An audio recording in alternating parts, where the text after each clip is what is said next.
നാം പഠിച്ചുകൊണ്ടിരിക്കുന്നത് കർത്താവായ യേശു ക്രിസ്തു പോകാൻ നേരത്ത് തൻ്റെ ശിഷ്യന്മാരോട് പറഞ്ഞു, ഞാൻ പഠിപ്പിച്ചതൊക്കെയും നിങ്ങൾ ലോകത്തിലൊക്കെയും പോയി പ്രസംഗിച്ച് ശിഷ്യരാക്കിയ ശേഷം പഠിപ്പിക്കണം. അതിനെ സംബന്ധിച്ച് ചില കാര്യങ്ങളാണ് കഴിഞ്ഞ ആഴ്ചകളിൽ നാം പഠിച്ചുകൊണ്ടിരുന്നത്. ഇന്ന് ഞാൻ പഠിക്കുവാനായിട്ട് ആഗ്രഹിക്കുന്നത് യേശു ക്രിസ്തു എങ്ങനെ പ്രാർത്ഥിക്കണമെന്നും എങ്ങനെ പ്രാർത്ഥിച്ച് കാണിക്കുകയും ചെയ്തു. യേശു ക്രിസ്തു വളരെയധികം പ്രാർത്ഥിച്ചു എന്ന് ലൂക്കോസിന്റെ സുവിശേഷത്തിൽ വളരെ വ്യക്തമായി എഴുതിയിട്ടുണ്ട്. പ്രാർത്ഥനയെക്കുറിച്ച് നമുക്ക് എല്ലാവർക്കും നല്ലൊരു അറിവുണ്ട്. നാം എല്ലാവരും പ്രാർത്ഥിക്കുന്നവരാണ്. എന്നാൽ യേശു ക്രിസ്തു കാണിച്ചു കൊടുക്കുകയും പഠിപ്പിക്കുകയും ചെയ്ത പ്രാർത്ഥന എങ്ങനെയാണെന്നാണ് ഇന്ന് രാവിലെ ഞാൻ ചിന്തിക്കുവാനായിട്ട് താല്പര്യപ്പെടുന്നത്. അപ്പോൾ യേശു ക്രിസ്തുവിന്റെ പ്രാർത്ഥന തന്റെ ശിഷ്യന്മാരെ ഇൻഫ്ലുവൻസ് ചെയ്തു എന്നുള്ളതാണ് എനിക്ക് ആദ്യമായി ഊന്നിപ്പറവാനുള്ളത്. ലൂക്കോസിന്റെ സുവിശേഷം 11-ാം അധ്യായത്തിന്റെ ആരംഭ ഭാഗത്ത് യേശു ക്രിസ്തു പ്രാർത്ഥിച്ചുകൊണ്ടിരിക്കുന്നത് കണ്ടപ്പോൾ തന്റെ ശിഷ്യന്മാർ യേശുവിന്റെ അടുക്കൽ കടന്നു വന്നിട്ട് പറഞ്ഞു, ഞങ്ങളെയും നീ പ്രാർത്ഥന പഠിപ്പിക്കണമേ. അപ്പോൾ യേശു ക്രിസ്തുവിന്റെ പ്രാർത്ഥന അവരെ ഇൻഫ്ലുവൻസ് ചെയ്യത്തക്ക രീതിയിൽ വ്യത്യസ്തമായ ഒരു അന്തരീക്ഷം യേശു ക്രിസ്തു സൃഷ്ടിച്ചു.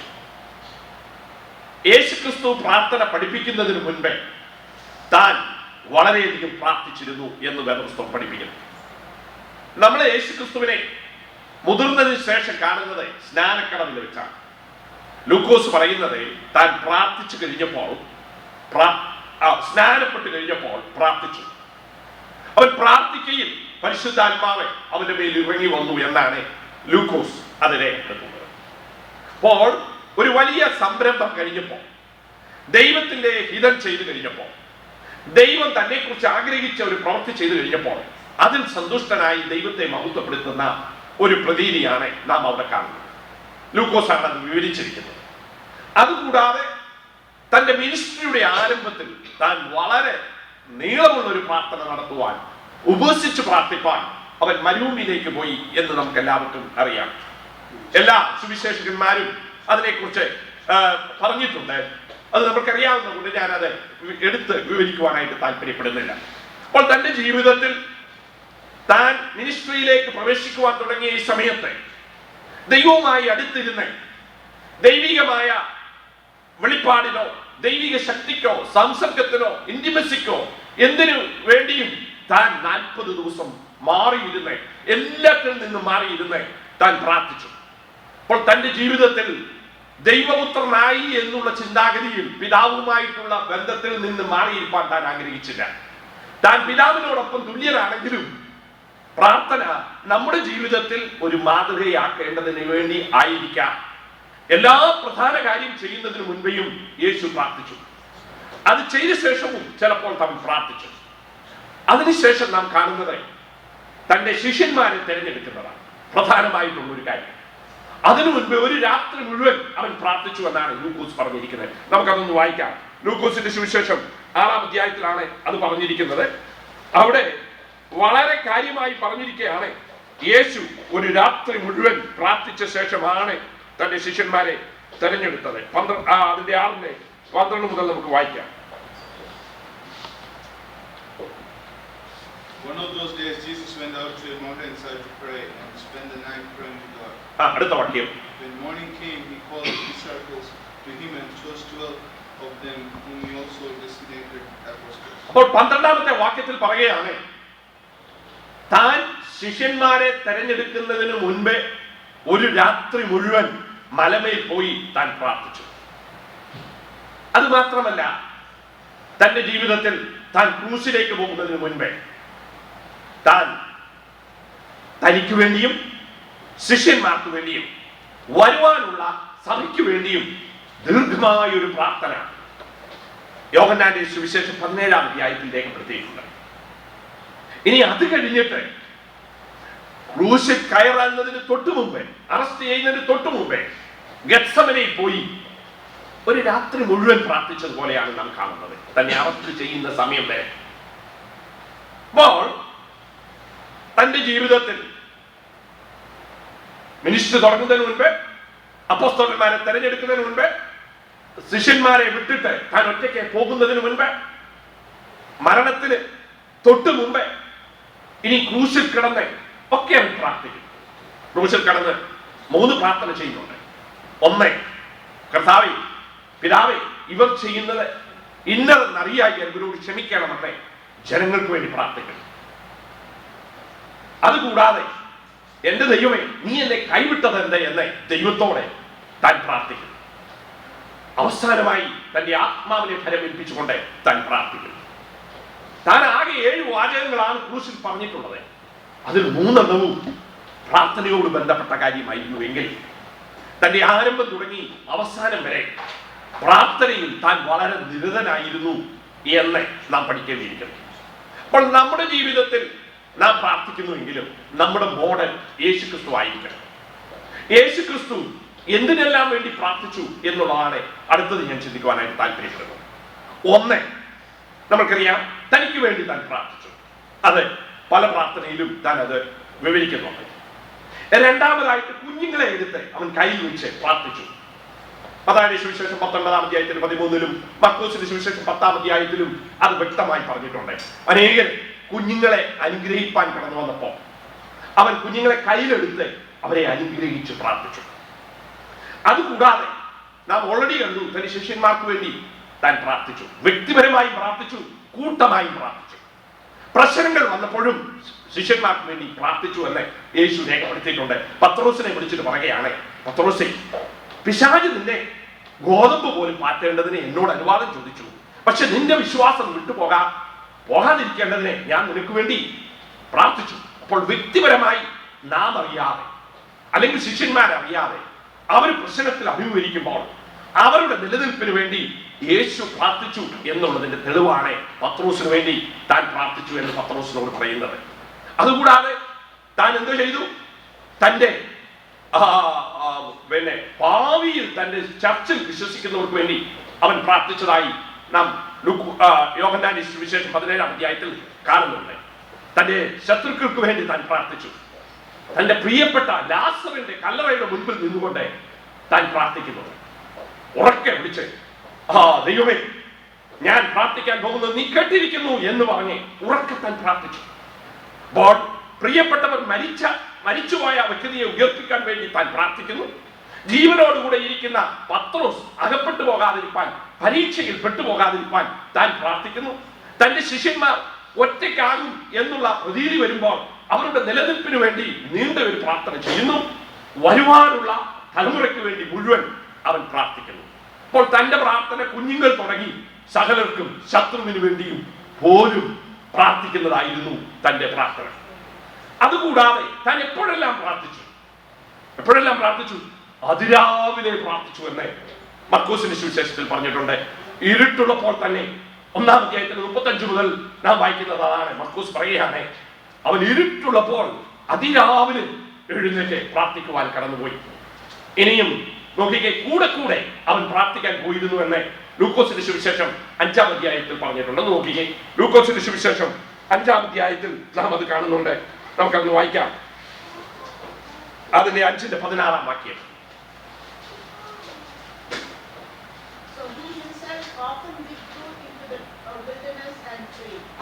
Often withdrew in the wilderness and prayed. ഇല്ലേ?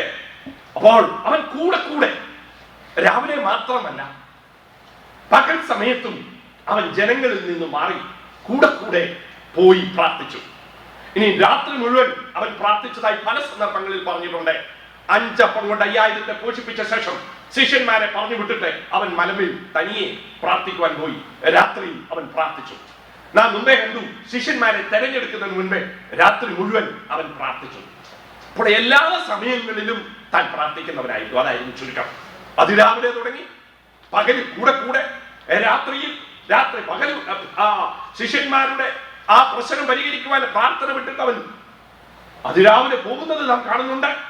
മുഴുവൻ രാത്രിയും പ്രാർത്ഥിക്കുന്ന കാണുന്നുണ്ട്. അപ്പോൾ തന്റെ ജീവിതത്തിൽ പ്രാർത്ഥന വളരെ അത്യന്താപേക്ഷിതമായ ഒരു കാര്യമായിരുന്നു. അത് എല്ലാവർക്കും വേണ്ടി അവൻ പ്രാർത്ഥിക്കുമായിരുന്നു. അങ്ങനെ പ്രാർത്ഥന യേശുക്രിസ്തുവിന്റെ ജീവിതത്തിൽ വളരെ പ്രസക്തമായ ഒരു കാര്യമായിരുന്നു. അതുകൂടാതെ അവൻ തന്റെ ശിഷ്യന്മാരുമായി ഒത്തു പ്രാർത്ഥിച്ചു. അല്ലെ? അവരെ കൂടെ കൊണ്ടുപോയി പ്രാർത്ഥിപ്പിച്ചു. എപ്പോഴാ നമുക്കറിയാം, ഗത്സമനയിലെ അവസാനമായി അവരെ കൂട്ടിക്കൊണ്ടുപോയി പ്രാർത്ഥിക്കുന്നു. അതിനു മുൻപേ 3 ശിഷ്യന്മാരെ കൂട്ടിക്കൊണ്ട് എവിടെ പോകുന്നു? മറുരൂപ മലയിൽ കൂട്ടിക്കൊണ്ടുപോയി യേശു പ്രാർത്ഥിക്കയിൽ എന്ന വേദപുസ്തകം പറഞ്ഞിരിക്കുന്നു. വായിച്ച് ലൂക്കോസിന്റെ സുവിശേഷം 9-ാം അധ്യായത്തിൽ 28-ാം വാക്യത്തിൽ പറയുന്നത്, അവൻ മലയിൽ കൂട്ടിക്കൊണ്ട് വെറുതെ പോയതല്ല, ഒരു കോൺഫറൻസിന് വേണ്ടി പോയതല്ല, പിന്നെയോ അവൻ പ്രാർത്ഥിക്കയിലാണ് സംഗതി മാറുന്നത്. വായിച്ച് ലൂക്കോസിന്റെ സുവിശേഷം 9-ാം അധ്യായത്തിൽ 28-ാം വാക്യം.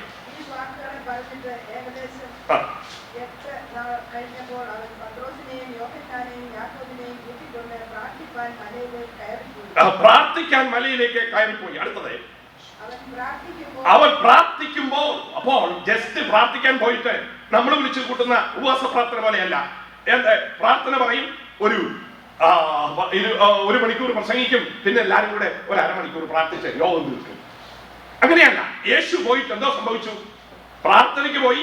പ്രാർത്ഥിക്കയിൽ അവിടെ എന്തെല്ലാം നടന്നു? സകല സംഭവങ്ങൾ നടന്നു.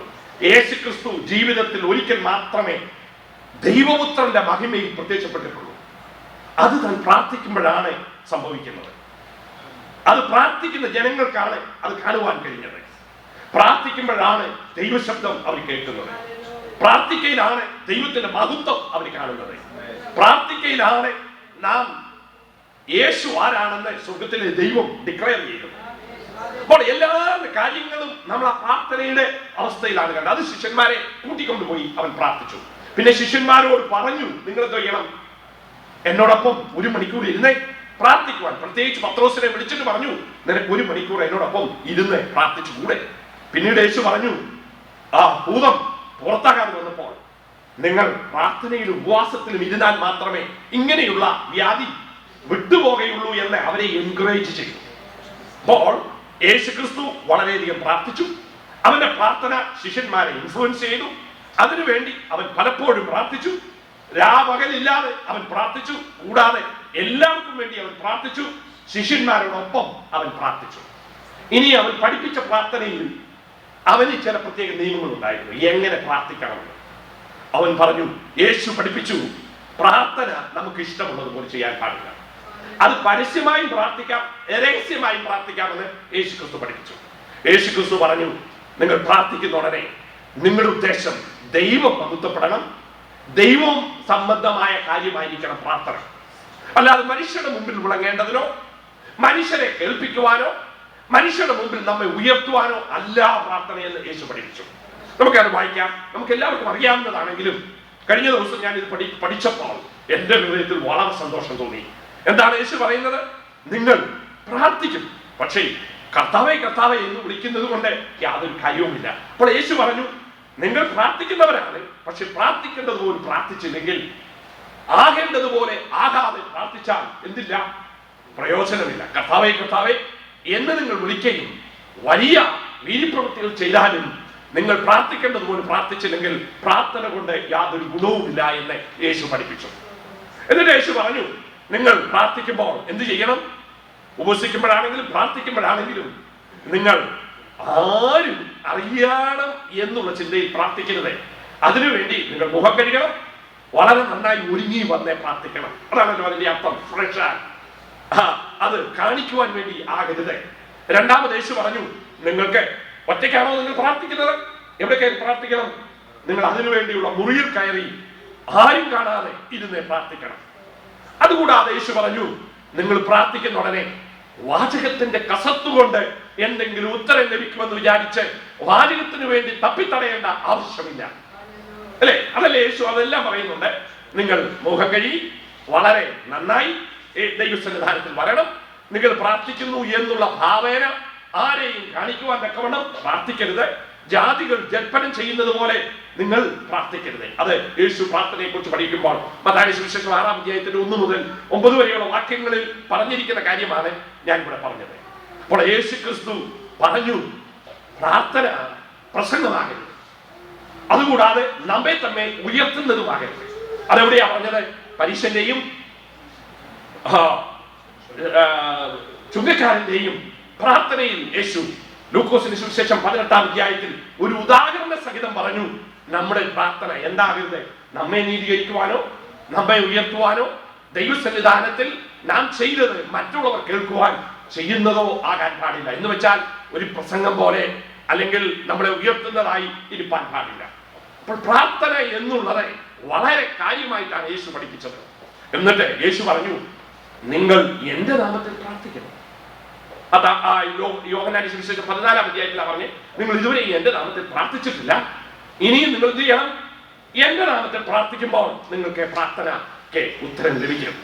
അപ്പോൾ യേശു പറഞ്ഞു, അത് മാത്രമല്ല, നിങ്ങൾ എപ്പോഴും പ്രാർത്ഥിക്കണം. എന്ന് വെച്ചാൽ മടുത്തു പോകാതെ പ്രാർത്ഥിക്കണം. ലൂക്കോസിന്റെ സുവിശേഷം 18-ാം അധ്യായത്തിലും മത്തായിയുടെ സുവിശേഷം 18-ാം അധ്യായത്തിലും യേശു ഉദാഹരണ സഹിതം പറഞ്ഞു, നിങ്ങൾ മടുത്തു പോകാതെ പ്രാർത്ഥിക്കണം. പിന്നെ യേശു പറഞ്ഞു, നാം എപ്പോഴും പ്രതീക്ഷിക്കുന്ന ഉത്തരം പ്രാർത്ഥന മുഖാന്തരം ലഭിച്ചില്ലെന്നും വന്നേക്കാം. എങ്ങനെയാ പറഞ്ഞത്? എവിടെയാ പറഞ്ഞത്? ഗത്സമനയിലാണ് താൻ അത് പറയുന്നത്. എങ്ങനെയാ പറയുന്നത്? ഞാനിത് പ്രാർത്ഥിക്കുന്നു, ഈ കപ്പ് മാറിപ്പോകണമെന്ന്, എങ്കിലും എന്റെ ഇഷ്ടമല്ല നിന്റെ ഇഷ്ടം നടക്കട്ടെ. അപ്പോൾ നമ്മൾ പ്രാർത്ഥിക്കുന്ന എല്ലാ കാര്യവും ലഭിക്കയില്ലെന്ന് യേശുവിന്റെ ആ അനുഭവം കൊണ്ട് യേശു വെളിപ്പെടുത്തി. അതുകൊണ്ട് എന്ത് ചെയ്യരുത്? മടുത്തു പോകരുത്. അതുകൊണ്ട് എന്ത് ചെയ്യരുത്? നിങ്ങൾ നിർത്തിക്കളയാമെന്ന് വിചാരിക്കരുത്. കാരണം യേശു പറഞ്ഞു, കൂടെ കൂടെ പ്രാർത്ഥിക്കണം. അതിന് മനോഹരമായ ഒരു ഉദാഹരണവും കൊടുത്തു. എന്ത് കാരണത്താൽ? നിങ്ങൾ കൂടെ കൂടെ പ്രാർത്ഥിക്കുന്നത് കൊണ്ട് ദൈവം നൽകും. മുട്ടുവീൻ തുറക്കപ്പെടും, അന്വേഷിപ്പീൻ കണ്ടെത്തും, ചോദിപ്പീൻ കിട്ടും എന്ന എംഫസൈസ് ചെയ്ത് ആ വിഷയം കർത്താവ് വളരെ ശക്തമായി പഠിപ്പിച്ചു. എന്നിട്ട് പറഞ്ഞു, ഒരു കൂട്ടുകാരനുണ്ട്. ആ കൂട്ടുകാരൻ അർദ്ധരാത്രിയിൽ ആരും അറിയാത്ത സമയത്ത് കയറി വന്നപ്പോൾ വന്ന വീട്ടിൽ ആഹാരമില്ലായിരുന്നു. അവൻ വേറൊരു കൂട്ടുകാരന്റെ വീട്ടിൽ ചെന്നിട്ട് അവിടെ ധാരാളം ആഹാരമുണ്ട്. അവിടെ ചോദിച്ചു, എന്റെ ഒരു സ്നേഹിതൻ കടന്നു വന്നിട്ടുണ്ട്, അവന് കൊടുക്കുവാൻ രാത്രിയിൽ എന്റെ പക്കൽ ഒന്നുമില്ല, അവന് വേണ്ടി 3 അപ്പം തരയണമേ എന്നുള്ള ഉദാഹരണം പറഞ്ഞു. പക്ഷെ അവൻ ഉപാധികളൊക്കെ പറഞ്ഞു. പക്ഷേ ഇവൻ കൂട്ടുകാരനായി നിന്ന് മുട്ടിയത് കൊണ്ട് എന്ത് ചെയ്തു? കൂട്ടുകാരനായതുകൊണ്ടാണ് മുട്ടുവാനുള്ള തന്റെ ഇടം ലഭിച്ചത്. പക്ഷെ യേശു പറഞ്ഞു, കൂട്ടുകാരനായതുകൊണ്ടല്ല കൊടുത്തത്. പിന്നെ എന്തുകൊണ്ടാണ് കൊടുത്തത്? അവൻ മുട്ടിച്ചത് കൊണ്ട് കൊടുത്തു. അപ്പോൾ ഇത് രണ്ടും വേണമെന്ന് അർത്ഥം. ഞാനൊരു വീട്ടിൽ ചെന്ന് ഒന്നിലധികം പ്രാവശ്യം ചോദിക്കണമെങ്കിൽ അതെന്റെ കൂട്ടുകെട്ടിന്റെ ബന്ധത്തിലാണ്, അല്ലേ? അല്ലാതെ എന്ത് ലഭിക്കയില്ല. നാം ഒരു പ്രാവശ്യം വല്ലവരും വേണ്ട എന്ന് പറഞ്ഞാൽ നമ്മളിങ്ങ് പോരുകയുള്ളൂ, എന്നെ ശല്യം ചെയ്യരുതെന്ന് പറഞ്ഞാൽ പോകുകയുള്ളൂ. അപ്പോൾ കൂട്ടുകാരൻ അല്ലെങ്കിലും മുട്ടിയത് കൊണ്ട് കൊടുത്തു എന്ന് പറയുമ്പോൾ കൂട്ടുകാരനായാലേ അവിടെ നിന്ന് കാര്യമായി കിട്ടുവോളം തുറക്കുവാൻ അവനെ പ്രേരിപ്പിക്കുള്ളൂ എന്നും ഒരർത്ഥമുണ്ട്. അപ്പോൾ പ്രാർത്ഥിക്കുന്നത് യേശു പറഞ്ഞു, നിങ്ങൾ എന്ത് ചെയ്യണം? മുട്ടണം, നിങ്ങൾ അന്വേഷിക്കണം, നിങ്ങൾ ചോദിക്കണം. അതുകൊണ്ടാണ് നിങ്ങൾക്ക് കിട്ടുന്നത്. നിങ്ങൾ ആ തുടർമാനമായി പ്രാർത്ഥിക്കുന്നത് കൊണ്ടായിരുന്നു. എന്നാൽ അത് കൂട്ടുകാരനായത് കൊണ്ടല്ല, മുട്ടിയത് കൊണ്ടാണ് യേശു എംഫസൈസ് ചെയ്തത്. പക്ഷെ കൂട്ടുകാരന് മാത്രമേ എന്ത് ചെയ്യാൻ പറ്റുകയുള്ളൂ? അങ്ങനെ ആ ബന്ധത്തിന്റെ അടിസ്ഥാനത്തിൽ നിൽക്കുകയുള്ളൂ. അല്ലാത്തവരെന്താ പറയും? എന്നെ ശല്യം ചെയ്യരുത്, എന്റെ കുഞ്ഞുങ്ങൾ കൂടെ കിടന്നുറങ്ങുന്നു, ഞാൻ തരികയില്ല, നീ പൊയ്ക്കുള്ളൂ എന്ന് പറയുന്ന ഉടനെ എന്റെ കൂട്ടുകാരനാണെങ്കിൽ ഞാൻ എന്ത് ചെയ്യും? അവിടെ നിൽക്കും. എങ്ങനെയുള്ള കൂട്ടുകാരൻ? ഞാൻ ഇന്നലെ കൂട്ടുകെട്ടിനെ കുറിച്ച് പഠിച്ചുകൊണ്ടിരുന്നപ്പോൾ ഒരാൾ പറഞ്ഞിരിക്കുന്ന 4 പോയിന്റ് ഞാൻ കണ്ടു. ഒന്ന്, സാധാരണ കൂട്ടുകെട്ടൻ. നമ്മള് വെളിയിൽ പോകുന്നോടെ ആൾക്കാരെ കാണും, ഹായ് ബായ്, അവരോട് ചിരിക്കും, അവരോട് സന്തോഷമായി എന്തുകൊണ്ട് വിശേഷം, കുഞ്ഞുങ്ങൾ എന്ത് ചെയ്യുന്നു, സുഖമായിരിക്കുന്നു എന്ന് ചോദിക്കുന്ന ആദ്യത്തെ പടിയുടെ കൂട്ടുകെട്ടൻ. അതിനെ ആ ബേസിക് ലെവലിലുള്ള കൂട്ടുകെട്ടാണ്, അല്ലേ? Initial friendship. നമ്മൾ എല്ലാവരോടും ചിരിക്കും, എന്നാൽ അവരോട് എന്തു ചെയ്യില്ല, വലിയ കാര്യങ്ങൾ നീണ്ടു നിന്ന് നമ്മൾ പറയാറില്ല. രണ്ടാമതൊരു കൂട്ടുകെട്ടുണ്ട്, സോഷ്യൽ ഫ്രണ്ട്ഷിപ്പ് എന്നാണ് അദ്ദേഹം വിളിച്ചിരിക്കുന്നത്. എന്ന് വെച്ചാൽ ഒന്നിച്ച് ആഹാരം കഴിക്കാൻ പോകും, ഫോൺ വിളിച്ചെന്ന് വരും, എന്തെങ്കിലും കാര്യങ്ങൾ കൈമാറിയെന്ന് വരും. അതെ, ഒരു സോഷ്യൽ ഫ്രണ്ട്ഷിപ്പ് ചെറുടെ ഡീപ്പാണ്. മൂന്നാമത് ക്ലോസ് ഫ്രണ്ട്ഷിപ്പ്. കുറച്ചുകൂടെ നമ്മുടെ ഡീറ്റെയിൽ കാര്യങ്ങൾ പറഞ്ഞെന്ന് വരും, അവരെ പലതിലും നമ്മൾ ഇൻവോൾവ് ചെയ്തെന്ന് വരും. അങ്ങനെയുള്ള മൂന്നാമത്തെ ഒരു ലെവല്. നാലാമത്തെ ഒരു ലെവലുണ്ട്, ഇന്റിമേറ്റ് ഫ്രണ്ട്ഷിപ്പ്. ആ ഫ്രണ്ട്ഷിപ്പാണ് ദൈവം നമ്മളെ കുറിച്ച് ഉദ്ദേശിക്കുന്നത്. നമ്മൾക്ക് എന്ത് പറവാനും ദൈവം എന്ത് നമ്മളോട് വെളിപ്പെടുത്തുവാനും. കാരണം യേശു പറഞ്ഞു, നിങ്ങൾ ഇനി ആരല്ല, ദാസന്മാരല്ല, എൻ്റെ ഫ്രണ്ട്സാണ്. അപ്പോൾ ആ ലെവലിലേക്ക് നാം ഉയരണമെങ്കിൽ, ഒരു ഫ്രണ്ട്സ് ആകണമെങ്കിൽ ഒന്നാമത് നമുക്ക് വേണ്ടുന്നത് എന്തായിരിക്കണം? Trust worthiness. എന്നാൽ മാത്രമേ ഫ്രണ്ട്ഷിപ്പ് നിലനിൽക്കുകയുള്ളൂ. ഒരു ഫ്രണ്ട്ഷിപ്പിന്റെ ഏറ്റവും വലിയ കാതലായ കാര്യം എന്താ? ട്രസ്റ്റ് വർത്തിനെസ്, കോൺഫിഡൻഷ്യാലിറ്റി സൂക്ഷിക്കുക എന്നുള്ളതാണ് ഫ്രണ്ട്ഷിപ്പിന്റെ ഒന്നാമത്തെ കാര്യം. അല്ലെങ്കിൽ നിങ്ങൾ ട്രസ്റ്റ് ചെയ്ത് നോക്കെ, നിങ്ങളുടെ ഒരു കൂട്ടുകാരന്റെ കാര്യം അവൻ പറഞ്ഞത് 4 പേരോടൊന്ന് പറഞ്ഞു നോക്കെ, എന്തോ ചെയ്യും? അത് തകർന്നു പോകും, ഇല്ലാതെ പോകും. അതിനെ ആസ്പദമായി ഒരു വാക്യം ഞാൻ വായിക്കാം. പ്രാർത്ഥനയാണെങ്കിലും പ്രാർത്ഥനയുടെ ബന്ധമാണ് ഞാൻ പറയുന്നത്. സദൃശവാക്യം 17-ാം അധ്യായത്തിൽ 9-ാം വാക്യത്തിൽ ഇങ്ങനെ നല്ലൊരു വാക്യം അവിടെ പറയുന്നുണ്ട് ഫ്രണ്ട്ഷിപ്പിനെ കുറിച്ച്. അപ്പോൾ നാമും ദൈവവുമായിട്ടുള്ള ബന്ധം, പ്രാർത്ഥനയുടെ അടിസ്ഥാനത്തിൽ നമ്മൾക്ക് ആ ബന്ധം കെട്ടിപ്പടുക്കുവാൻ കഴിയും എന്നാണ് ഞാൻ പറയുന്നത്. അതുകൊണ്ട് ആ ബന്ധം ഉള്ളത് കൊണ്ട് പ്രാർത്ഥനയിൽ നമുക്ക് ഉത്തരം ലഭിക്കുവാൻ കഴിയും. അതൊരു 2 വേ ആണ്, അല്ലാതെ 1 വേ അല്ല. വായിച്ച് സദൃശവാക്യം 17:9.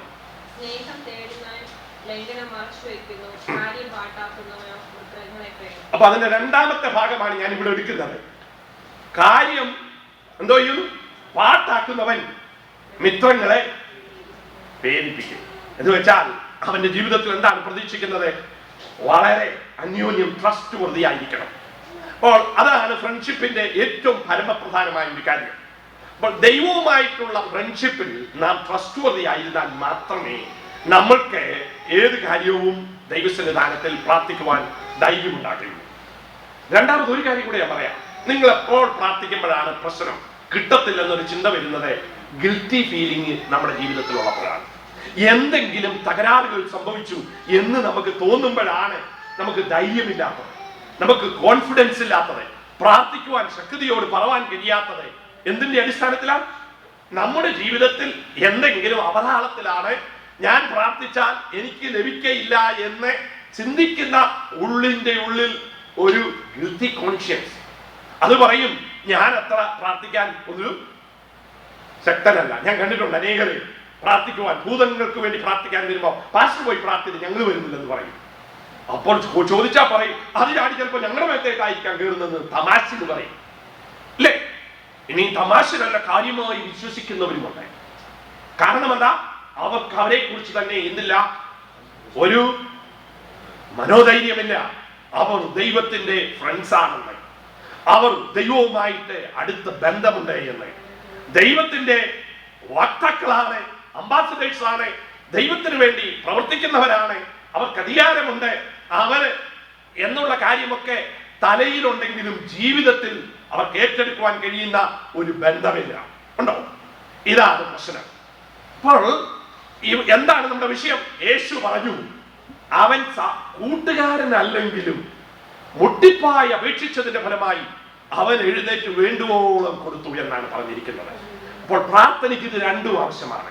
ഫ്രണ്ടായതുകൊണ്ടേ അർദ്ധരാത്രിക്ക് പോകാൻ പറ്റുകയുള്ളൂ, ഫ്രണ്ടായതുകൊണ്ട് അകത്ത് നിന്ന് എതിര് പറഞ്ഞിട്ട് അവിടെ നിന്ന് മുട്ടുകയുള്ളൂ, ഫ്രണ്ടായതുകൊണ്ടാണ് വാങ്ങിച്ചോണ്ടേ പോവുകയുള്ളൂ, അവൻ എന്തെല്ലാം പറഞ്ഞാലും കുഴപ്പമില്ല എന്ന് പറഞ്ഞ് അവിടെ നിന്നത്. അപ്പം ഫ്രണ്ടുമായിരിക്കണം, മുട്ടുകയും വേണം.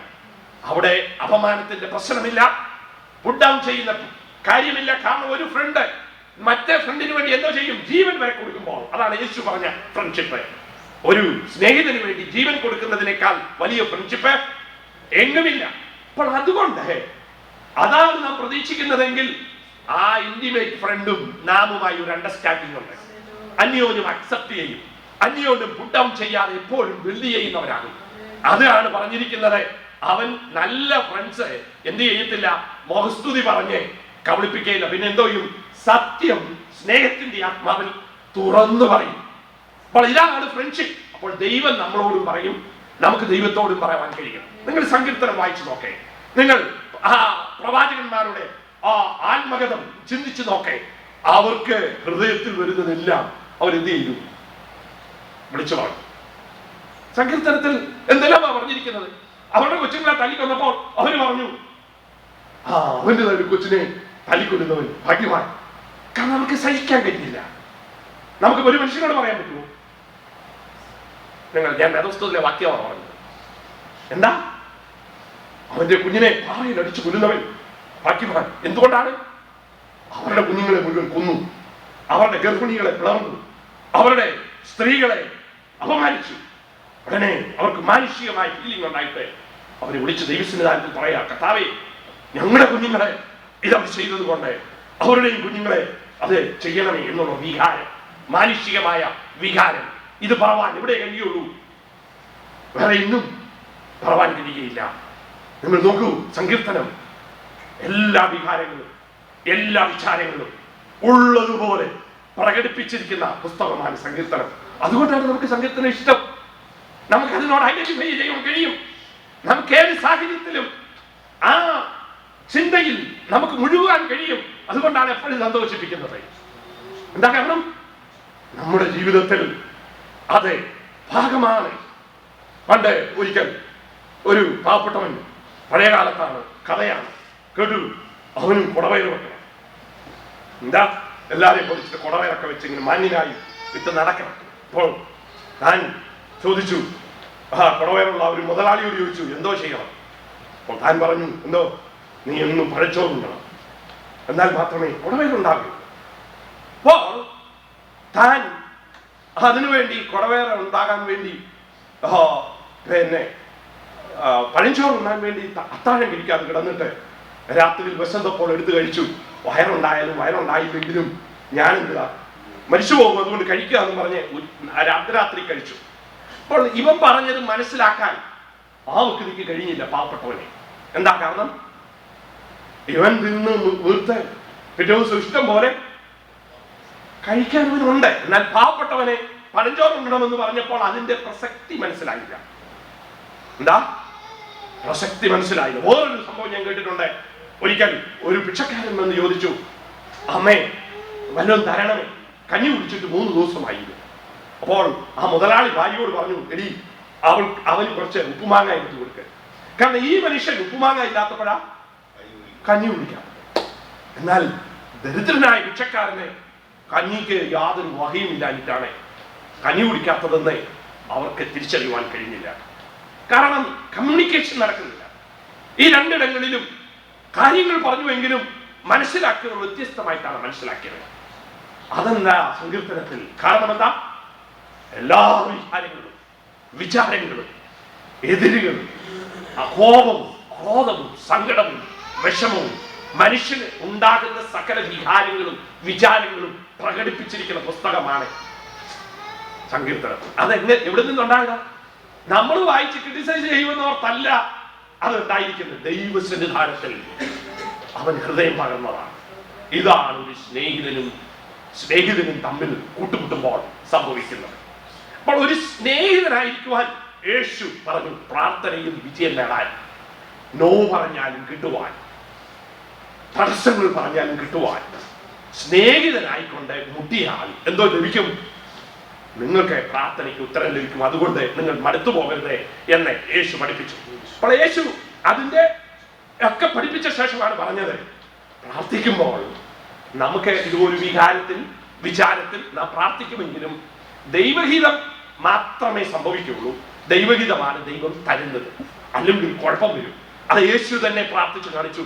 എന്റെ ഹിതമല്ല, ഇതെനിക്ക് കിട്ടിയാൽ കൊള്ളാം, പക്ഷേ എന്റെ ഹിതമല്ല, നിന്റെ ഹിതം തന്നെ സംഭവിക്കട്ടെ എന്ന് 3 പ്രാവശ്യം പ്രാർത്ഥിച്ച് താൻ അതിനുവേണ്ടി ഏൽപ്പിച്ചു കൊടുക്കുകയാണ് ചെയ്തത്. അപ്പോൾ പ്രാർത്ഥിക്കാൻ പറഞ്ഞെങ്കിലും ദൈവഹിതം മനസ്സിലാക്കുവാൻ, ഇത് ദൈവഹിതമല്ല എന്ന് തോന്നിയത് കൊണ്ടാണ് യേശു അത് വിളിച്ചു പറഞ്ഞത്. അപ്പോൾ പ്രാർത്ഥിക്കയിൽ നമ്മൾക്ക് ഓരോരുത്തർക്കും ദൈവമായ ആ ഭേദ്യമായ ബന്ധമുണ്ടെങ്കിലേ എന്താണ് ദൈവഹിതമെന്നും എന്താണ് ദൈവഹിതം അല്ല എന്നും തിരിച്ചറിയുന്നു. എന്നോട് ഞാൻ പറയട്ടെ, യേശു അത് പറയേണ്ട കാരണം യേശുവിന് അറിയാമായിരുന്നു എന്താണ് യഥാർത്ഥ ഹിതമെന്ന്. നമ്മൾ പ്രാർത്ഥിക്കുന്ന ഉടനെ ദൈവഹിതമേ ലഭിക്കുകയുള്ളൂ എന്ന് യോഹന്നാൻ തന്റെ ലേഖനം 5-ാം അധ്യായത്തിൽ 14-ാം വാക്യത്തിൽ പറഞ്ഞിട്ടുണ്ട്. ഒന്ന് വായിച്ച്. 5-ാം അധ്യായം 1 യോഹന്നാൻ 5-ാം അധ്യായത്തിൽ 14 പറഞ്ഞിട്ടുണ്ട്, നമുക്ക് എന്തും പ്രാർത്ഥിക്കാം, പക്ഷേ കർത്താവ് എന്തേ തരികയുള്ളൂ? ദൈവഹിതത്തിനുള്ളത് മാത്രമേ തരികയുള്ളൂ. വായിച്ചേ.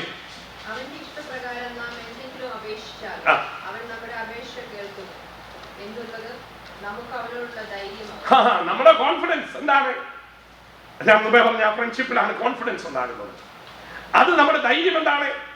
അവന്റെ ഹിതം നാം പ്രാർത്ഥിക്കുമ്പോൾ അവന്റെ ഹിതമാണെന്ന് ആണോ അല്ലയോ എന്ന് അറിയത്തക്ക രീതിയിൽ നമുക്ക് എന്തോ വേണം? ഹിതം വേണം. ഇപ്പോ ഞാൻ എവിടെയെങ്കിലും പോയി ആഹാരം കഴിക്കാൻ നേരത്തെ എന്റെ ഭാര്യയാണ് ഓർഡർ ചെയ്യുന്നെങ്കിൽ ഒരിക്കലും ഓർഡർ ചെയ്യത്തില്ല. കാരണം എന്താ? ഞാനത് കഴിക്കയില്ലെന്ന് ഇത്രയും നാളത്തെ പരിചയം കൊണ്ട് സെലിനെ അറിയാം. അതുപോലെ സെലിന് ഇഷ്ടമില്ലാത്തത് ഞാനും ഓർഡർ ചെയ്യത്തില്ല. അപ്പോൾ അറിയാം അന്യോന്യം എന്തുണ്ട്, കുറേയൊക്കെ അറിവ് നമുക്കുണ്ട്. എന്തു പറഞ്ഞതുപോലെ നമ്മുടെ ദൈവത്തിന്റെ ഹിതം ശരിയായ വണ്ണം അറിയത്തക്ക രീതിയിലുള്ള കോൺഫിഡൻസ്, ബന്ധം, റിലേഷൻഷിപ്പ്, ഇന്റിമസി, ഫ്രണ്ട്ഷിപ്പ് അത് നാം ബിൽഡ് ചെയ്യുമ്പോഴാണ് പ്രാർത്ഥനയായി മാറുന്നത്. അത് യേശുക്രിസ്തു ആ ഹിതം എന്താണെന്ന് ഗ്രഹിച്ചത് കൊണ്ടാണ് പ്രാർത്ഥിച്ചെങ്കിലും അതിനുവേണ്ടി പ്രതീക്ഷിക്കാഞ്ഞത്. പക്ഷേ പ്രാർത്ഥിച്ചപ്പോൾ തൻ്റെ ആ വലിയ മനുഷ്യൻ എന്ന നിലയിലുള്ള ഭാരം മനസ്സിലാക്കി ദൈവം തമ്പുരാൻ തന്നെ ശക്തീകരിപ്പാൻ ഒരു ദൂതനെ വിട്ടു. അപ്പോൾ താൻ പ്രാർത്ഥിച്ച പ്രാർത്ഥനയ്ക്ക് അതുപോലത്തെ ലഭിച്ചില്ലെങ്കിലും ആ പ്രാർത്ഥനയുടെ ദൈവഹിതം തികച്ചെടുക്കുവാൻ ദൈവം തന്നെ ശക്തീകരിച്ചു എന്ന് ലൂക്കോസ് വെളിപ്പെടുത്തിയിട്ടുണ്ട്. അവൻ ഈ പ്രാർത്ഥന കഴിക്കുമ്പോൾ ഒരു ദൂതൻ വന്ന് അവനെ ശക്തീകരിച്ചു. കാരണം ഈ മനുഷ്യവർഗത്തിന്റെ പാപത്തിന് വേണ്ടി അവൻ മരിക്കുമ്പോൾ പാപത്തിന്റെ ആ വിഷമം ദൈവപുത്രനായ വിശുദ്ധനായ പരിശുദ്ധനായ യേശുവിനെ അത് കണ്ടപ്പോൾ, തന്നെ പാപമാക്കുന്നത് കണ്ടപ്പോൾ തന്റെ ഹൃദയം പൊട്ടി രക്തം വരുന്നത് പോലെ ആ സമയത്ത് താൻ മരിച്ചു പോകുമോ, താൻ ദൈവഹിതം ചെയ്യാതെ മരിക്കുമോ എന്നുള്ള ചിന്ത വന്നു എന്നാണ് എബ്രായ ലേഖനകാരൻ പറയുന്നത്. കാരണം എന്താ? തന്നെ മരണത്തിൽ നിന്ന് രക്ഷിക്കാൻ ഉള്ളവനോട് എങ്ങനെ പ്രാർത്ഥിച്ചു എന്നാ? ഉറച്ച നിലവിളിയോടും കണ്ണീരോടും കൂടെ താൻ പ്രാർത്ഥിച്ചു. എപ്പോഴാണ്? ആ സമയത്ത് മരിക്കാതെ, ഹൃദയം പൊട്ടി മരിക്കാതെ താൻ ദൈവഹിതം തികച്ചെടുക്കുവാൻ വേണ്ടി മുന്നോട്ട് പോകുവാൻ ഒരു പ്രാർത്ഥനയായിരുന്നു ഗെത്സമനയിലെ രക്തം വിയർപ്പായി വരിക എന്നുള്ളതാണ് അവിടെ പറഞ്ഞിരിക്കുന്നത്. ഹൃദയത്തിൽ നിന്ന് രക്തം പുറത്തേക്ക് വന്ന് മരിക്കുന്ന ഒരവസ്ഥ വന്നപ്പോൾ താൻ പ്രാർത്ഥിച്ചു എന്നാണ് ആര് ഇന്റർപ്രറ്റ് ചെയ്യുന്നത്? എബ്രായ ലേഖനത്തിൽ അത് ഇന്റർപ്രറ്റ് ചെയ്യുന്നത് തന്റെ മരണത്തിൽ നിന്ന് വിടുവിപ്പാൻ കഴിയുന്നവനോട്. അത് വേറൊരു സന്ദർഭത്തിലുമില്ല, അത് അവിടെ വെച്ച് മാത്രമാണ്. കാരണം ദൈവഹിതം എന്താണെന്ന് മനസ്സിലാക്കി അതിനുവേണ്ടി പ്രാർത്ഥിച്ച് ഒരുക്കിയ കഴിഞ്ഞപ്പോൾ അത് ചെയ്തെടുക്കുവാൻ, തന്നെ ശക്തീകരിക്കുവാൻ ഒരു ദൂതൻ വന്നു.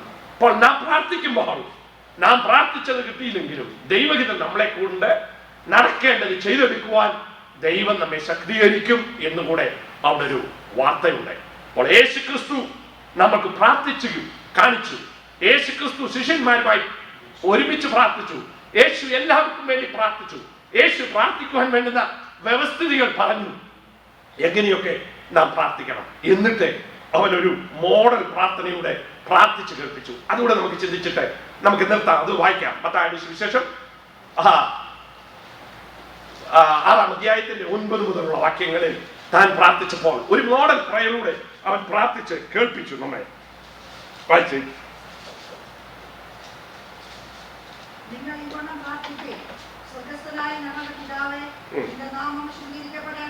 അപ്പോൾ താൻ ദൈവത്തെ എങ്ങനെ അപ്രോച്ച് ചെയ്യണം എന്ന് പഠിപ്പിച്ചു. നമ്മുടെ അപ്പനെ പോലെ, പിതാവിനെ പോലെ, അബ്ബാ പിതാവി എന്ന് പറയുന്ന വളരെ ആ കൊച്ചുങ്ങൾ വിളിക്കുന്നത് പോലെ ഉള്ള ഒരു ബന്ധത്തിൽ, വലിയ ആത്മബന്ധത്തിൽ അടുത്തു വരണം സ്വർഗത്തിനായ ഞങ്ങളുടെ പിതാവ്. പിന്നെന്താ രണ്ടാമത് പറയുന്നത്? അവന്റെ നാമം വിശുദ്ധീകരിക്കപ്പെടണം. ദൈവത്തിന്റെ നാമം, ദൈവത്തിന്റെ മഹത്വം, ദൈവത്തിന്റെ ആ ഉദ്ദേശം, ഇതെല്ലാമാണ് പ്രാർത്ഥിക്കുമ്പോൾ നമ്മുടെ ഉള്ളിൽ കടന്നു വരുന്നത്. അവന്റെ മഹത്വം, അവൻ എപ്പോഴാണ് മഹത്വം ഉണ്ടാകുന്നത്? അവന്റെ ഉദ്ദേശം നടക്കുമ്പോൾ, അവന്റെ ഹിതം യാഥാർത്ഥ്യമാകുമ്പോൾ. അതാണ് താൻ പ്രാർത്ഥനയിൽ ആദ്യം കാണിക്കുന്നത്. നമ്മുടെ പിതാവ് ഒരിക്കലും അപമാനിക്കപ്പെടണമെന്ന് നാം ആഗ്രഹിക്കാത്തതുപോലെ സ്വർഗത്തിലെ ദൈവം നമ്മുടെ പിതാവായി കണ്ടിട്ട് അവന്റെ മഹിമയ്ക്ക് വേണ്ടി നമ്മുടെ ഹൃദയം തേങ്ങുകയാണ്, അതിനുവേണ്ടി ആഗ്രഹിക്കുകയാണ്. അതാണ് പ്രാർത്ഥനയുടെ ആദ്യത്തെ ഭാഗം. പിന്നെ പറഞ്ഞിരിക്കുന്നത് അവന്റെ രാജ്യം വരണം, അവന്റെ ഹിതം നടക്കണം. എവിടെ? സ്വർഗത്തിൽ ഇപ്പോൾ നടക്കുന്നുണ്ട്, അത് ഭൂമിയിൽ അല്ല എന്നിൽ നടക്കണം. സമ്പൂർണമായ സമർപ്പണമാണ്. സ്വർഗത്തിലെ പോലെ എന്നിലും നിന്റെ ഹിതം നടക്കണമേ, നിന്റെ രാജ്യം വരണമേ. അപ്പോൾ എന്താണ് കാണുന്നത്? സ്വർഗത്തിലെ ദൈവം എന്റെ പിതാവാണ്. പിതാവ് നമ്മുടെ പിതാക്കന്മാർ നല്ല ദാനങ്ങളെ കൊടുക്കുന്നു എന്ന് യേശു പറഞ്ഞു. പാമ്പിനെയോ തേളിനെയോ കല്ലോ കൊടുക്കാതെ അപ്പവും പിന്നെ മീനും മാംസവും മുട്ടയും ഒക്കെ തരുന്ന നല്ല പിതാക്കന്മാർ ദുഷ്ടന്മാരാണെങ്കിൽ പോലും മക്കൾക്ക് വേണ്ടി ശ്രേഷ്ഠമായത് കൊടുക്കുന്നത് കൊണ്ട് സ്വർഗത്തിലെ ദൈവം എത്രയോ ഉന്നതനായി എത്ര നന്മ നൽകുമെന്ന് യേശു പഠിപ്പിച്ച ശേഷമാണ് ഇത് പറയുന്നത്. എന്താ പറയുന്നത്? ഞാൻ പറയുകയാണ്, ആ ഉദ്ദേശത്തിലാണ് യേശു ഈ പ്രാർത്ഥന പഠിപ്പിക്കുന്നത്. അതവർക്ക് ഗ്രഹിപ്പിച്ച ശേഷമാണ് ആ ബന്ധം ശരിയായിട്ടാണ് അവൻ പറയുന്നത്. എന്തേ? അവന്റെ ആ ബന്ധം, അവന്റെ മഹത്വം, അതുകൂടാതെ ദൈവത്തിന്റെ ഹിതവും ദൈവത്തിന്റെ രാജ്യവും നമ്മളിൽ ഉണ്ടാക്കണം. അത് കഴിഞ്ഞിട്ടാണ് നമ്മുടെ അപ്പത്തിനു വേണ്ടി പ്രാർത്ഥിക്കുവാൻ ദൈവം അനുവദിക്കുന്നത്. പ്രാർത്ഥിച്ചത് എന്നെങ്ങനെയുള്ള ഒരു പ്രാർത്ഥനയാണ്? കർത്താവേ എനിക്ക് തരണമേ എന്നല്ല യേശു അവിടെ പ്രാർത്ഥിച്ചത്. എല്ലാം ഒന്നേ എന്നുള്ള ഒരു വലിയ യൂണിറ്റി, ഒരു വലിയ ബന്ധം, ഒരു ഫെലോഷിപ്പ് ആ പ്രാർത്ഥനയിൽ കർത്താവ് കാണിക്കുന്നുണ്ട്. എന്താ? എല്ലാ പദങ്ങളും നിങ്ങൾ നോക്കൂ. എന്താ പ്രാർത്ഥിക്കുന്നത്? ഞങ്ങൾക്ക് നൽകണമേ ഞങ്ങളുടെ പാപങ്ങൾ, ഞങ്ങളെ വിടുവിക്കണമേ, ഞങ്ങളുടെ പിതാവേ. എല്ലാം എന്താണ്? അപ്പോൾ മോഡൽ പ്രാർത്ഥനയിൽ എന്തില്ല? സെൽഫിഷ്നെസ് ഇല്ല. അതാണ് ഒന്നാമത് നാം പഠിക്കേണ്ടത്. യേശു പഠിപ്പിച്ച പ്രാർത്ഥനയിലെ ആദ്യത്തെ ആ പ്രാർത്ഥനയുടെ സ്പിരിറ്റ് എന്താ? ഞങ്ങൾ ഒറ്റയ്ക്ക് എന്നുള്ളൊരു ചിന്താഗതിയാണ്. അപ്പോൾ പ്രാർത്ഥിക്കുന്ന ദൈവവൈദ്യങ്ങൾ നാം മുമ്പേ കണ്ടു. അവര് വളരെ ഫ്രഷ് ആയിരിക്കണം, ഭാവിക്കരുത്, വാക്കുകസർത്ത് പാടില്ല, മറ്റുള്ളവരെ കേൾപ്പിക്കാനില്ല. അങ്ങനെ ആകുമ്പോൾ പിന്നെ എന്തായിത്തീരും? ഞങ്ങളെന്നുള്ള ചിന്ത വരും. അപ്പോൾ യേശു പഠിപ്പിക്കുന്നത് പ്രാർത്ഥനയുടെ ആദ്യത്തെ പാഠം അത്രയും ഞങ്ങളെന്ന് ഉദ്ദേശിക്കുമ്പോൾ പ്രാർത്ഥനയിൽ സെൽഫിഷ്നെസ് ഇല്ല. എല്ലാവരെയും നാം കണ്ടുകൊണ്ട് വേണം പ്രാർത്ഥിക്കുവാൻ എന്നുകൂടെ അല്ലേ പഠിപ്പിക്കുന്നത്? അപ്പോ എന്താ? ഞങ്ങൾക്ക് ആഹാരം നൽകണം, ഞങ്ങൾക്ക് ആഹാരം നൽകണം. യേശു നമ്മുടെ ശരീരത്തിന്റെയും ആവശ്യം അവൻ മനസ്സിലാക്കുന്നുണ്ട്, നമ്മുടെ പരാജയം അവൻ മനസ്സിലാക്കുന്നുണ്ട്. അടുത്തത് എന്താ പറഞ്ഞിരിക്കുന്നത്? ദുഷ്ടന്റെ കയ്യിൽ നിന്ന് ഞങ്ങളെ വിടുവിക്കണമേ.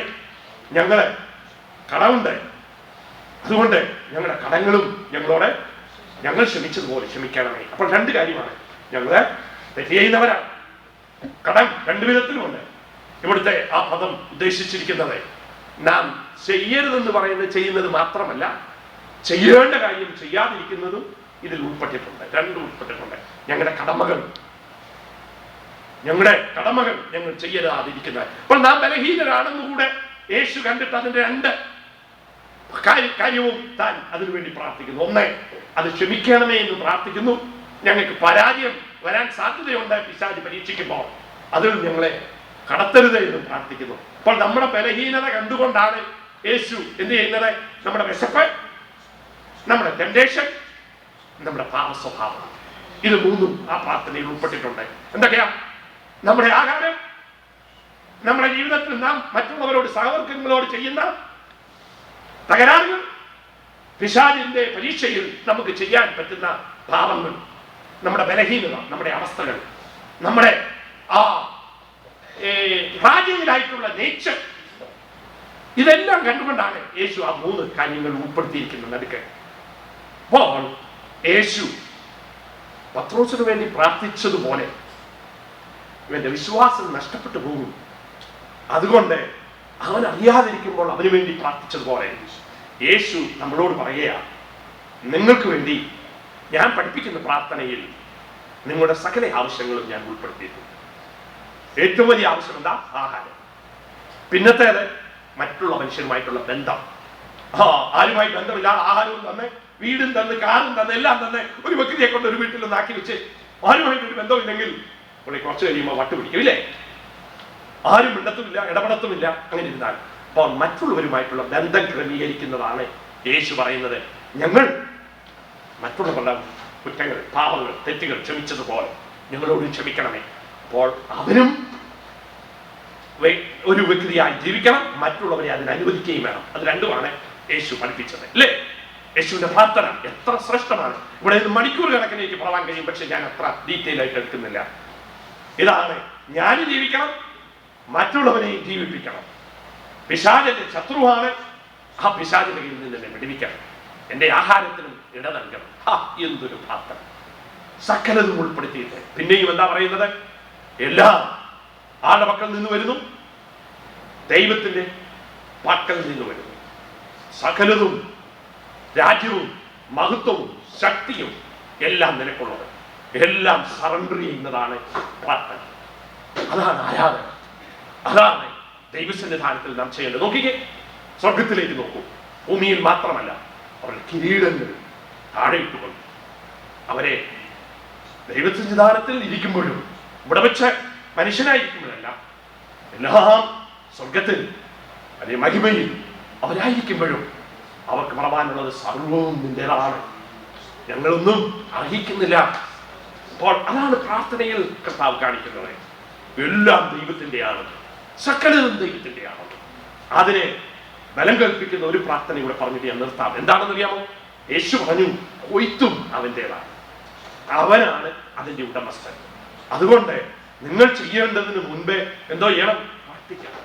അപ്പോൾ ആത്മീയവും അവൻ്റെതാണ്, ഭൗതികവും അവൻ്റെതാണ്, രാജ്യവും അവൻ്റെതാണ്, സകലതും അവൻ്റെതാണ്. ഇതാണ് യേശു പഠിപ്പിച്ച പ്രാർത്ഥനയിൽ ചുരുക്കമായി പറഞ്ഞാൽ. അപ്പോൾ യേശു പ്രാർത്ഥിച്ച് കാണിച്ചവരെ ഇൻഫ്ലുവൻസ് ചെയ്തു. അവൻ അവർക്ക് വേണ്ടി പ്രാർത്ഥിച്ചു. അവൻ അവരെ കൂട്ടിയിരുത്തി പ്രാർത്ഥിച്ചു. അവൻ എങ്ങനെ പ്രാർത്ഥിക്കണമെന്ന് പറഞ്ഞു. അവൻ പ്രാർത്ഥന പൊതുവെ എങ്ങനെയായിരിക്കണം എന്നൊരു മോഡൽ കാണിച്ചു തന്നു. ഇന്ന് രാവിലെ പ്രിയപ്പെട്ടവരെ, യേശു പഠിപ്പിച്ച പ്രാർത്ഥന ഇങ്ങനെയാണ്. യേശു പ്രാർത്ഥിച്ച് കാണിച്ചു, അത് മറ്റുള്ളവരിൽ ഇൻഫ്ലുവൻസ് ചെയ്തു. അതുകൊണ്ടാണ് അവരൊന്ന് പറയുന്നത്, നീ പ്രാർത്ഥിക്കുന്നത് പോലെ, യോഹന്നാന്റെ ശിഷ്യന്മാരെ പഠിപ്പിച്ചതുപോലെ ഞങ്ങളെയും പ്രാർത്ഥന പഠിപ്പിക്കണമേ. നമ്മുടെ ജീവിതത്തിൽ എങ്ങനെയുണ്ട് നമ്മുടെ പ്രാർത്ഥന എന്ന് നമുക്ക് നോക്കാം. നമ്മുടെ ആരാധന, നമ്മുടെ അപേക്ഷകൾ നാം അത് ചെയ്യുന്നുടനെ അത് ദൈവഹിതമാണോ എന്നറിയുവാൻ ഒറ്റ കാര്യമേ ഉള്ളൂ. അവന്റെ സ്വഭാവം അറിഞ്ഞിരിക്കുക, അവന്റെ ചിന്തകൾ ഗ്രഹിക്കുക, അതിനുള്ള അടിസ്ഥാന തത്വം എൻ്റെ ഇന്റിമേറ്റ് ഫ്രണ്ടായിരിക്കുക. അപ്പോൾ ലജ്ജയില്ലാതെ നമുക്ക് പ്രാർത്ഥിക്കാനും കഴിയും. ലജ്ജയില്ലാതെ മുട്ടിപ്പായി പ്രാർത്ഥിക്കുമ്പോൾ അവൻ എഴുന്നേറ്റ് നമുക്ക് ഇഷ്ടം പോലെ നൽകുകയും ചെയ്യും. ഇതാണ് യേശു പ്രാർത്ഥിച്ച പ്രാർത്ഥനയുടെ ആകെ ചുരുക്കം. ഇന്ന് രാവിലെ നമ്മുടെ പ്രാർത്ഥന എങ്ങനെയുണ്ട്? നാം പ്രാർത്ഥനയെക്കുറിച്ച് വളരെ പറയുന്നവരാണ്, നാം പ്രാർത്ഥനയെക്കുറിച്ച് വളരെ പ്രസംഗിക്കും. എന്നാൽ നമ്മുടെ ജീവിതത്തിൽ യേശു ചെയ്തതുപോലെ പ്രാർത്ഥിച്ചിട്ട് പ്രാർത്ഥന പഠിപ്പിക്കുന്ന വ്യക്തികളാണ്. എത്ര നേരം നാം പ്രാർത്ഥിക്കും? എന്തെല്ലാമായിരിക്കും നമ്മുടെ പ്രാർത്ഥന? എങ്ങനെയാണ് കർത്താവ് അതിനെ ഇവാലുവേറ്റ് ചെയ്യുമ്പോൾ പ്രാർത്ഥനയാണോ, നമ്മളെ ഉയർത്തുന്നതാണോ, അതോ ഒരു പ്രസംഗമാണ്? ഇന്ന് രാവിലെ നമുക്ക് നോക്കാം. നമ്മുടെ കണ്ണുകളാണ്.